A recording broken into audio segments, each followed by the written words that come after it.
OWCS Stage 2 is just around the corner, so today I wanted to take every single team competing in the main 3 regions and put them in a giant tier list. Now, most of my videos are a little more scripted, but finals have been happening and I haven't really had a lot of time to sit and write down stuff, so it's going to be a little bit more of an unscripted video today. Just going to go over each and every team, go over them in a little bit of detail, cover anything that's important, and talk about where I think they should fall on the tier list. Now, just a little bit of a warning. These teams are ranked against each other. So the teams that are in the lower rankings don't mean that they're bad, it just means they're not as good as these top tier Korean teams. And yes, the Korean teams will be knocking everyone else down a few pegs. Before we get started though, do me a quick favor and leave a like, comment, and subscribe to the channel. Today, as of recording, is officially my 1-year anniversary of this channel, and I appreciate all the support I've had over the last year. More stuff is coming, so if you like this kind of content or like any form of OWCS stuff, just do me a favor and subscribe to the channel, it means a lot. With all that said, let's get things started. Starting things off is D tier. Now, the teams in this tier aren't necessarily bad, like I said, but they're at the bottom of the rankings in comparison to a lot of these other teams. Most of the teams in this spot are teams that just have a lot to prove. The bottom teams in NA, like Soccer Esports, Supernova, Dildux, and Extinction, have yet to have any real success this season, but they could really move their way up this list if they're able to perform in Stage 2. As for Frosttails and Quick Esports, out of Europe, they just haven't really proven themselves as being able to take that next step, but I'm willing to be wrong. Moving into C tier, we have a couple of teams that have the potential to compete, but just haven't proven it yet. Or, in the case of the Korea teams, they're just the bottom of the Korea rankings. Team Peps have been a really good team, and they have a lot of really cool players like FDGod and Soon, but losing Exodial really hurts, and I'm not sure how far they're going to be able to go as a result. OWCS is a really fun team, getting to see Ryujay Hong is really nice, and of course Becky is always a dub. But this team is generally considered to be one of the weaker Korean teams, and for good reason. A lot of their players are either not superstars or they're just aging veterans, so it's hard to stay on top. Vesta Crew also falls into this spot, although I will say I think Vesta is a lot better than they have been in stages past. I wouldn't be surprised to see them maybe get a win, or maybe 2, who knows. But until they actually get a few of those wins, down in C tier they stay. As for Nightmare, you have to remember this is the new Nightmare team. I have no idea what to think of this team. On paper, they're actually really good, and I'm probably wrong keeping them in this tier. They're probably going to prove me wrong, but until they do, this is kind of where they have to go. Rocket, Luke Mino, and Lep are players that I know a lot about, and I think are really underrated. And even players like Rhino or Chronic, I haven't seen a ton of, but I've seen a lot of flashes. This is one of those teams that I just don't really know where to put them, so in C tier they will stay. Moving on to B tier, which is our biggest tier other than the bottom. This is full of teams that are usually on the outside looking in at winning their stage, or they're just one of the middle-of-the-pack Korean teams. Starting things out with the Ultimates, on paper, this team should be really good. But as we saw last stage, they struggled a lot. Kai and Kevster are a good duo, but Kevster really can't carry the weight of his whole team. I think the backline of Faith, Sky, and Twilight have been really solid, and honestly looking at this team from a roster standpoint, you'd think they'd be one of the best. But in Stage 1, they just fell flat, and until they prove otherwise, I'm gonna have to keep them kinda low. It really hurts me putting a team with Kevster on it in the middle of B tier, but unfortunately, that's the farthest I can put them. Twisted Minds are also in this same category. On paper, they have a really stacked roster, and I really thought they were going to compete for Stage 1 last stage, but they kind of fell flat. They haven't looked super good, they haven't looked very coordinated. If they want to manage to beat these other really good teams in their region, they have to step it up. And until they do, they're going to stay down here. Now we move on to the slightly better teams in Europe, that being OWCS and Gen G. OWCS was a really big underdog last stage. I had not had them on my radar, I didn't think they were going to be as good as they were, but they proved everyone wrong. This team was real, and they kind of pounded their way through Europe most of the season. However, I just don't know if they have it in them to go for that next step, you know? A lot of the teams above them are simply better teams, better rosters. Until they can prove me wrong even more, I think this is a great place for them to be. And as for the last Europe team that's still in here, I have Gen G. Now, Gen G, I know, didn't do super great last stage in comparison to the expectations they had, but I think signing Exodial to go alongside Who Are You makes a disgusting DPS lineup. If Mag is able to overcome any of his issues that he's had, and the backline stays as consistent as they have been, I wouldn't really be surprised to see Gen G competing for the Europe stage title. But until they do, like I've said before, they stay here. Now I gotta address the two Korean teams in this area, that being Onside Gaming and Poker Face. Onside are a pretty weird team. They do have a lot of players that I really like, being Opener, Irony, and Kilo, but it's very unproven. Especially in a stacked region like Korea, I'm not actually sure how many wins this team would get. Now, this team would probably do well in other regions, but, they have to go against T1, Zeta, Wei, Team Falcons, Crazy Raccoons. And the same applies to Poker Face. Poker Face has some really good players, especially Jonghoon, who I think is still underrated somehow. But in the stacked region like Korea, I kind of expect maybe 3-4 wins out of them. I don't see them going much farther, but they're still a really talented roster on paper. Now we move on to the A tier, and this is where teams start getting really competitive. It was really hard to differentiate some of these guys, but I think these are all players, all teams that can compete for their stage titles. We're going to start out with the X Nightmare team. As of right now, this team doesn't have an org. I've heard some rumors here and there of a few different places, but for now, I'm just going to leave them as X Nightmare. This team is extremely good on paper. However, losing Zera definitely hurts. Zera was kind of their guy during the previous stage in the Champions Clash, but this team is still really talented even without him. The backline of Ultraviolet and Admiral is still super underrated, and they were really a part of that was keeping this team together.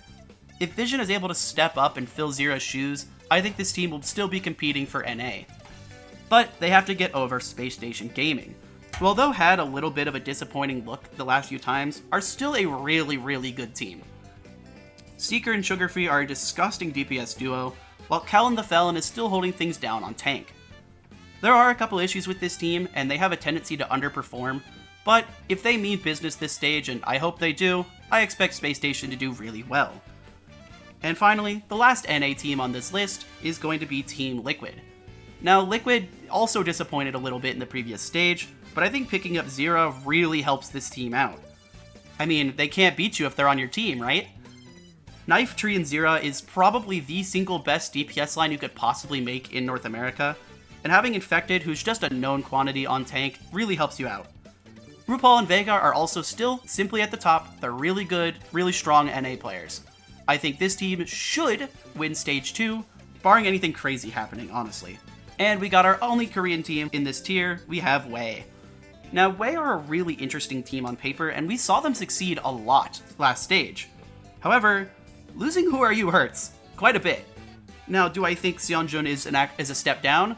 Not really. On paper, they're both very similar players, but I think Who Are You really brings that clutchness that could really push you over the edge against teams like Falcons, Raccoons, or Zeta. Wei would not surprise me to still be on the top of the Korea standings, but because of how strong this whole region looks, I think A tier is pretty appropriate for them to stay. Now we move on to S tier, where we only have 3 teams. First things first, let's go over our last remaining non-Korean team, that being Virtus Pro.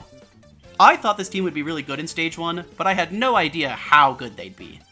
This team barely lost maps, dominating their way through Europe, and even put up a solid performance inside of the Champions Clash.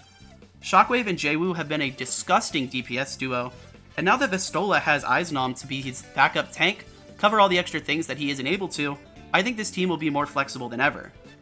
The biggest thing that I don't see a lot of people talking about is just how good that Gala Fixa backline is. Fixa as a player is still slept on by a lot of people, and although he's not a top tier player by any means, he's still more than good enough to help out this team and help them win Europe. I would not be surprised if they win Stage 2 over an EMEA. But now let's talk about the rest of the Korean teams, starting of course with T1. T1 have been really solid, but they just can't seem to get it done when it matters. Proud, Viper, and Zest is a nasty DPS trio, although I'm not sure how much Viper's actually going to play. Proud alone brings this team up to a whole other echelon of how good they can be, and if Zest can just get his consistency in order, I think they'll do a lot better. Donghak continues to be one of the best tanks in Korea and in the whole world. This guy is still underrated, and even though he's on a team like T1, I think he can still really show what he can do. Skewed and Vigilante are a really great backline, and there's not really many things you can say against T1 other than that they're not Crazy Raccoon or Falcons. But of course, you know they were gonna be here. Zeta Division are of course at the top of S tier. This team is really good, and they have been. Flora and Pelican are going to be a really nice DPS duo, and now that Farmer has joined the team, maybe Bernard won't have to carry everybody on his back. The real question mark about this team, though, is Alpha Yi. If you aren't aware, Alpha Yi will be playing main support for this team for the time being because Violet has gone. Now, I'm sure he can be fine on main support. I kind of hate this. Alpha Yi is a really talented DPS player, and seeing him forced to play Lucio or whatever else he's going to have to play this stage kinda sucks. Now, granted, I think he'll do fine, and I think Zeta will probably still be the third best team in Korea, but without a true main support, I don't think this team is going to get over the hump to get to our top 2 teams. And this shouldn't shock anybody, but in S+ tier, I have Crazy Raccoons and Team Falcons. I mean, yeah, what a surprise, right? Team Falcons have somehow managed to make their stacked roster even better by adding both Merit and Someone. This allows them a lot more flexibility and really gives them a true main tank and hit scan option for this team that just didn't have one.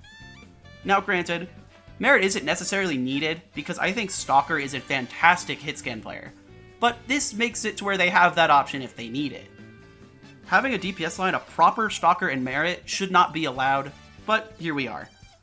Hanbin, although he's been solid, the Han Binston had a lot to be desired, let's just say that. So someone can come in and cover those main tanks so Hanbin can just relax and play the characters he likes. I don't need to say anything about Fiodor and Chio, they're just simply great. As for Crazy Raccoon, this is the team I expect to win everything, barring any weird meta stuff. I generally think that if anyone's going to win, it's going to be one of these two, but I have a slight preference to Crazy Raccoon because I think they're just a more complete team. Lip and Heesang have been disgusting all season long. Hey, even though Lip's been trying out some weird shit. I saw him playing Genji last night. I don't really know how I feel about that one. Junbin and Max are a really great tank duo, with Junbin doing most of the heavy lifting, but Max coming in to make sure that he stays comfortable and can play the characters he likes. Shorong, although he's been up and down throughout the past, I think he's been playing really well as of late, and Shu is just Shu. There's not really much to be said about these top 2 teams. I think everybody and their mother knows that they're the top 2 teams in the entire league, but gotta put them up at S tier. I think they deserve their own ranking. I was gonna have everybody shuffle down one, but I honestly didn't feel like any of the teams, even the ones in D, deserve to be in an F tier. I think every team that's made it to these stages are all really good, and all of these have a potential to move up and down. But for now, before this stage starts, this is my current power rankings. So if you want to take a quick look, this is the full tier list. This is everything, this is the full tier list. Go ahead and take a screenshot. I'm sure it'll be terribly wrong by the end of this stage, but for now, I think this is what we're gonna go with. I know this video's been a little bit rambly, which is the nature of an unscripted video, but I do hope you enjoyed. Making fun little unscripted videos like this are really fun to do, and it's nice to just get to sit and chat about things that I really enjoy, like, you know, Overwatch esports. I'll be gone for a couple of days. I just finished off my semester. I'm gonna be heading home for a couple of days for the summer to start, but new videos should be up later on next week. I do hope you all enjoyed. Leave a like, comment, subscribe, all that fun stuff. Leave a comment letting me know who you think's going to win each individual stage. I'm really curious to see if people disagree. Obviously, my picks aren't perfect. These are all my opinion. So go ahead and roast me in the comments down below. Just be nice about it. If you're still watching this video to this point, I assume you like my stuff. So go follow me on Twitter for more stuff from me. Link is in the description. Thank you all so much for watching.